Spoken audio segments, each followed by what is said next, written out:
C'est une anomalie planétaire que le Haki des rois de ces 17 personnages ne soit toujours pas confirmé à l'heure actuelle dans l'univers de One Piece. Le Haki des rois est un pouvoir assez particulier dans l'univers de One Piece. Peut-être pas le plus puissant parce que pour moi, le pouvoir le plus puissant dans l'univers de One Piece, c'est le Haki de l'armement. Mais le Haki des rois, c'est un pouvoir assez spécial. C'est un pouvoir qui dit c'est lui l'élu. C'est un pouvoir qui dit celui-là, il est différent. C'est un pouvoir rarissime. Il est tellement rare qu'il est détenu par, écoutez-moi bien, une personne sur 1 million.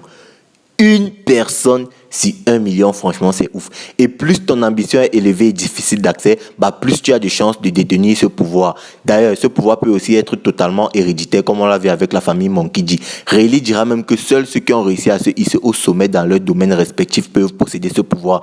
D'où la vidéo d'aujourd'hui. C'est donc une anomalie absolue, planétaire, hyper, méga, giga, incompréhensible que le Haki des rois de ces 17 personnages ne soit toujours pas confirmé à l'heure actuelle dans l'univers de One Piece au vu de leurs ambitions. Loki, c'est un personnage introduit depuis l'arc Wall Kick mais dont le développement a débuté il y a peu. Franchement, ce serait une anomalie totale si ce personnage ne possédait pas de Haki des rois au vu de tout ce qui est autour de lui. Déjà, le personnage de Loki est déjà attaché sur l'arbre d'Yggdrasil, c'est-à-dire l'arbre d'Adam Delbaf, depuis 6 ans. On sait aussi qu'il possède une prime spéciale attribuée par le gouvernement mondial de 2,6 milliards de berry. Il a été vaincu dans des conditions pas très claires par l'empereur Shanks le Roux qui lui possède l'un des Haki des rois les plus puissants du manga. On nous a même dit que tous les guerriers d'Elbaf se sont mis sur lui pour essayer de l'arrêter, mais ils n'y sont pas parvenus. Il se dit être Nika, le dieu soleil. Il a les yeux bandés, il a pour ambition de détruire le monde, il est amoureux de Lola. Bon, là, ce n'est pas réellement une condition qui prouverait qu'il a le Haki des rois. Mais bref, tout ça pour dire que le personnage de Loki, ce serait réellement une anomalie planétaire que ce personnage ne possède pas de Haki des rois. Sabo. Franchement, qui n'attend pas le Haki des rois de ce personnage? Ace le possédait, Luffy le possède. Pourquoi Sabo ne le posséderait pas au vu des ambitions du personnage, étant donné que Sabo voulait changer le monde? Il voulait devenir capitaine d'équipage pirate tout comme Luffy et Ace. Et là, il a rejoint l'armée révolutionnaire et en est devenu son second. Après avoir assisté à la cruauté des nobles qui ont détruit le Great Terminal pour accueillir un dragon céleste, la détermination de Sabo s'est vue embrasée, si bien que même dans un état inconscient, il a réussi à choquer Dragon au point où on pensait même que Sabo, au vu de son état complètement inconscient avec les yeux blancs, mais qui avait quand même là cette détermination de changer le monde,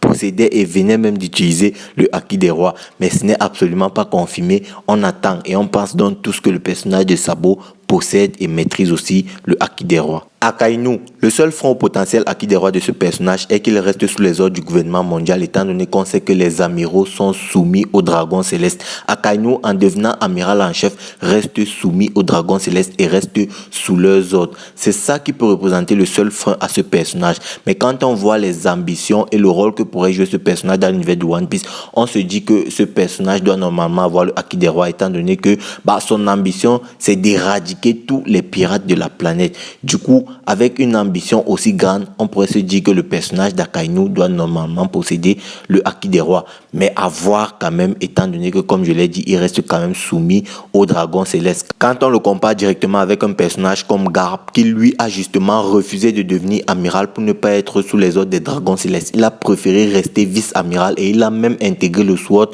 pour garder une certaine liberté d'action. Donc le personnage d'Akainu, en devenant amiral et surtout amiral en chef, il est sous les ordres des dragons célestes. Ça peut constituer un frein à son potentiel Haki des rois étant donné qu'on sait que dans l'univers de One Piece, les possesseurs de ce pouvoir ne sont soumis à personne. Crocodile. Oui, j'ai clairement dit Crocodile. Alors ça pourrait être complètement surprenant de voir Crocodile dans cette liste de potentiels détenteurs de Haki des rois. Mais pour moi, le personnage de Crocodile mérite clairement sa place dans cette liste au vu de ses ambitions. Étant donné que le personnage de Crocodile, ne l'oubliez pas, c'est un personnage très ambitieux. Il voulait à lui seul, durant l'arc Alabasta, défier et rivaliser avec le gouvernement mondial en possédant une arme antique qui était Pluton. Donc rien que ça, pour moi, le personnage de Crocodile, il a l'ambition pour posséder le Haki des rois. Et on peut aussi parler de sa prestance, de son charisme, de sa carrure. Ce personnage a tout de celui qui doit normalement posséder le Haki des rois, mais il ne le possède pas, on ne comprend pas. Alors pour moi, la raison qui justifierait la non-possession de ce pouvoir par le personnage de Crocodile, c'est que Crocodile, lui, il est resté pendant longtemps sur East Blue. Et on sait que East Blue n'est pas réputé pour avoir des pirates hyper puissants, ce qui a certainement affaibli le personnage de Crocodile, même s'il a des ambitions vraiment démesurées. Et jusqu'aujourd'hui, avec Cross Guild, il continue de nourrir son projet Utopia, ce projet qui veut conserver ou en tout cas posséder une arme antique pour pouvoir rivaliser avec le gouvernement mondial. Donc pour moi, Crocodile mérite sa place dans cette liste, même si ça peut paraître surprenant. Barbe Noire, bon, pour lui, je n'ai pas besoin de m'expliquer. Le mec veut littéralement le monde. Vous n'allez pas me dire qu'un mec avec une ambition aussi démesurée, qui plus est un Yonko aujourd'hui, et on nous a même dit qu'il avait blessé Shanks dans le passé et Shanks n'avait pas baissé sa garde. Et vous voulez me faire croire que ce mec-là ne possède pas de Haki des Rois? Franchement, je n'y crois pas du tout. Je n'y crois mais vraiment pas du tout. Il n'y a même pas à s'expliquer. Pour moi, le personnage de Barbe Noire, ce n'est qu'une question de temps. Il possède aussi et maîtrise ce pouvoir. Il possède bel et bien le Haki des Rois. C'est juste une anomalie planétaire, tout comme Loki. Pour Barbe Noire, c'est une anomalie planétaire que Teach aujourd'hui ne possède pas de Haki des Rois. Normalement, il doit déjà l'avoir, il doit déjà nous l'avoir montré, mais il l'a pas encore fait. Non, je suis persuadé que ce personnage possède et maîtrise le HDR. Shamrock Vigaland. Alors, on a établi un peu plus tôt que le HDR pouvait être un pouvoir héréditaire. Son jumeau possède et maîtrise l'un des plus puissants Haki des Rois de tout le manga. Son père, Garling Vigaland, est surnommé le champion de God Valley. C'est-à-dire, il s'est tapé contre les pirates les plus balèzes qui n'aient jamais existé dans l'univers de One Piece, tels que Rox Dick Zebek, Barbe Blanche ou encore Goldie Roger. Et Shamrock lui-même, il est le chef des chevaliers divins. Vous voulez me dire que ce mec-là, il ne possède pas et ne maîtrise pas de HDR? Franchement, c'est une anomalie planétaire que ce mec ne possède pas de Haki des Rois, que son HDR ne nous a pas encore été montré dans l'univers de One Piece. Donc je suis persuadé que ce mec possède et maîtrise lui aussi le HDR. Saint Azujuro et Saint Jupiter.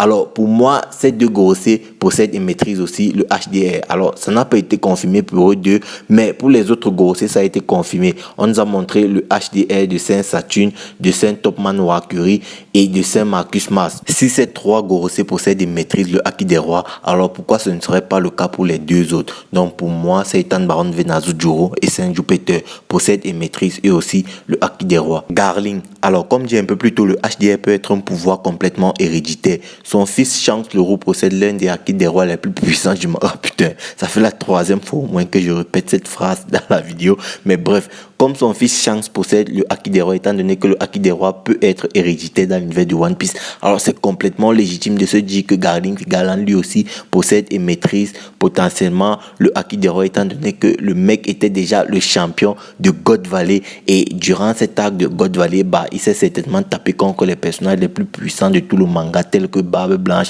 Garp, même s'il n'avait pas réellement de raison de se taper contre Garp, mais bref, Roger Zebek, bref, le personnage de Garling Vigaland, à mes yeux, doit normalement posséder un très puissant Haki des Rois, lui aussi. Mihawk, œil de faucon. Alors là, je pense qu'il n'y a même pas à s'expliquer. Le mec est littéralement le meilleur sabreur au monde. Il se tapait dans des combats intenses qui ont même choqué Barbe Blanche, l'empereur légendaire, qui est réputé pour être l'homme le plus fort du monde. Donc, le personnage de Mihawk, en tant que meilleur sabreur au monde, doit normalement posséder et maîtriser lui aussi un très puissant Haki des Rois, au vu du fait que son élève Roronoa Zoro, qui a pour ambition de le rattraper et de le dépasser, lui aussi ne fait que entraîner et perfectionner son Haki des Rois. Donc pour moi, le personnage de Mihawk, franchement les gars, il n'y a même pas à s'expliquer. Il possède et maîtrise lui aussi un très puissant Haki des Rois, étant donné que c'est le meilleur sabreur au monde. Il est normalement un sabreur plus puissant que l'empereur Shanks le Roux aujourd'hui dans l'univers de One Piece. Im-sama.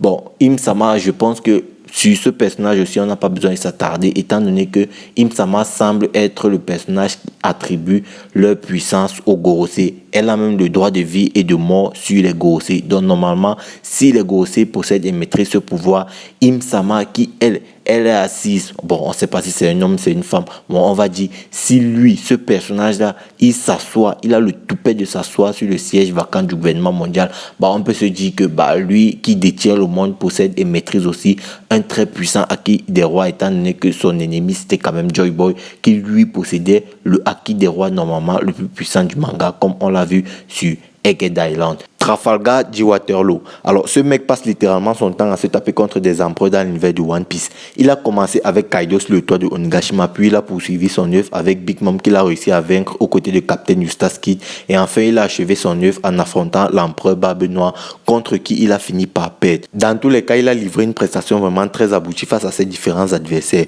Le personnage de Trafalgar G. Waterloo a néanmoins une ambition digne d'un possesseur de Haki des Rois, étant donné que son ambition a progressivement évolué dans l'univers de One Piece. Lorsqu'il était petit, Trafalgar G. Waterloo rêvait de détruire le monde suite au fait que tout son pays a été massacré par le gouvernement mondial. Ensuite, Trafalgar G. Waterloo voulait devenir le roi des pirates. Finalement, sur Wano, après la défaite de Big Mom et Kaido, on découvre que sa véritable ambition, c'est de découvrir ce qu'est réellement la volonté du G, donc le G qu'il possède dans son nom. Du coup, c'est une ambition qui sied à un possesseur du Haki des Rois. Donc pour moi, franchement, c'est une anomalie que ce personnage ne possède pas aujourd'hui de Haki des Rois dans l'univers de One Piece, au vu du fait que des personnages tels que Boa, encore Captain Eustace Kid ou encore Don Quichotte de Flamingo, eux possèdent ce pouvoir. Baggy. Alors ça peut paraître complètement risible de retrouver Baggy dans ce classement au vu du fait que le mec c'est littéralement un clown. Il est littéralement surnommé dans l'univers de One Piece Baggy le clown et il est presque tout le temps en train de supplier. Mais néanmoins ce mec possède quand même une ambition qui sied à un détenteur de ce pouvoir, étant donné que le mec est d'abord quitté de Random à Shichibukai, puis de Shichibukai à Yonko. Et là, on se doute bien que le mec va quitter de Yonko, de roi des pirates. Donc, si ce personnage avec une telle ambition ne possède pas de Haki des Rois, franchement, moi, ça va réellement me surprendre. Pour moi, c'est une anomalie que ce mec ne possède pas de Haki des Rois. Et c'est même pas un troll, parce que le personnage de Baggy, franchement, je sais pas comment l'expliquer, mais moi, j'ai du mal à voir un One Piece sans un Baggy qui possède et maîtrise le Haki des Rois. Au vu du fait que le mec, tout comme Luffy, il a aussi, lui, l'un des plus grands pouvoirs de l'œuvre, comme Mihawk l'avait dit sur Marineford, étant donné qu'il a la faculté de rassembler tout le monde à sa cause. Différemment de Luffy, bien sûr, mais néanmoins, il a quand même ce charisme-là qui réussit à attirer tout le monde et à les rassembler, à défendre sa cause justement avec un Mihawk. Il a réussi quand même à faire rejoindre sa cause dans la quête du One Piece. Bref, le personnage de Baggy, pour moi, c'est littéralement une anomalie, que lui aussi, il ne possède pas de Haki des Rois. Nika, bon, je n'ai pas trop besoin de m'expliquer, ce n'est pas officiellement, on se doute clairement tout ce que ce personnage lui aussi possédait, le Haki des Rois, étant donné que voilà, c'est littéralement le dieu de l'univers de One Piece, à moins que pendant son temps, le Haki des Rois, c'était un pouvoir qui n'existait pas, mais ça, j'en doute un peu, donc je pense que Nika lui aussi possédait le Haki des Rois.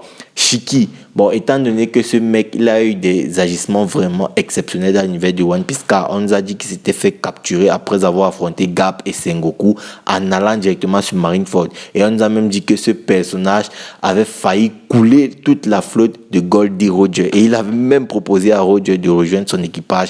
Bref, on sent vraiment l'arrogance qui sied parfaitement à un possesseur de ce pouvoir, étant donné qu'il faisait partie de l'équipage des Rocks.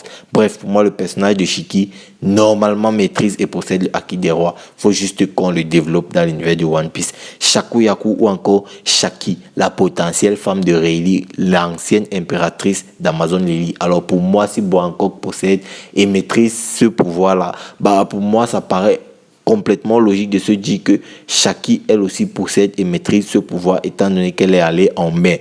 On attend juste un peu plus de développement de ce personnage. On attend juste de voir pourquoi Garp la traquait souvent sur les mers. Mais bref, pour moi, ce personnage, lui aussi, possède et maîtrise le HDR. King, l'incendie. On peut aussi parler de King, étant donné que son ambition était vraiment grande, car il voulait faire de Kaido le roi des pirates. Donc pour moi, le personnage de King, au vu de sa confrontation avec Zoro, moi, un peu choqué que ce personnage ne maîtrise pas ce pouvoir. Peut-être que voilà, il ne croyait pas réellement à son ambition ou elle n'était pas assez forte. Mais pour moi, le personnage de King, c'est un peu une anomalie que ce personnage ne possède pas et ne maîtrise pas de Haki des Rois. Car selon lui, il est un peu le second de Joy Boy, étant donné qu'il avait dit que le seul homme qui serait capable de vaincre Kaido, ce serait Joy Boy. Donc pour moi, c'est un peu une anomalie de voir que King ne possède pas de Haki des Rois. Et enfin, on va finir avec Monkey D. Dragon. Alors pour lui, c'est officiel, mais j'ai quand même tenu à le mettre sur cette liste parce que comme pour Shamrock et pour Galing Figaland, j'ai justifié. Et donc, pour Dragon aussi, il faut que je justifie parce que le personnage de Dragon, on sait qu'il est le fils de Monkey D. Garp, héros légendaire de la marine qui lui possède des maîtrises de Haki des rois, et le père de Luffy, Yonko, qui lui possède aussi et maîtrise de Haki des rois. Alors, comme sur Marineford, ça a été dit lorsque Luffy utilisait son Haki des rois, on nous a clairement dit que, en tout cas, Akainu nous a dit que ça ne le choque pas que Luffy possède ce pouvoir, car au vu de sa descendance, donc du coup ça paraît complètement logique de se dire que Monkey D. Dragon lui aussi possède et maîtrise ce pouvoir. Les amis, la vidéo est arrivée à son thème, j'espère qu'elle vous aura plu. N'hésitez pas à me dire si j'ai oublié un personnage en commentaire. Dites-moi s'il y a un autre personnage de l'univers de One Piece que vous pensez qu'il possède aussi ce personnage, ou en tout cas que c'est une question de temps qu'il ne nous montre ce personnage dans l'univers de One Piece, parce que oui, il est possible que j'en ai oublié quelques-uns, mais bref, n'hésite pas à me dire ce que tu en penses en commentaire. Check la vidéo à l'écran, like si elle t'a plu, partage, et puis nous on va se dire ciao pour une prochaine vidéo. Portez-vous bien sur Animarium Peace de Bro After.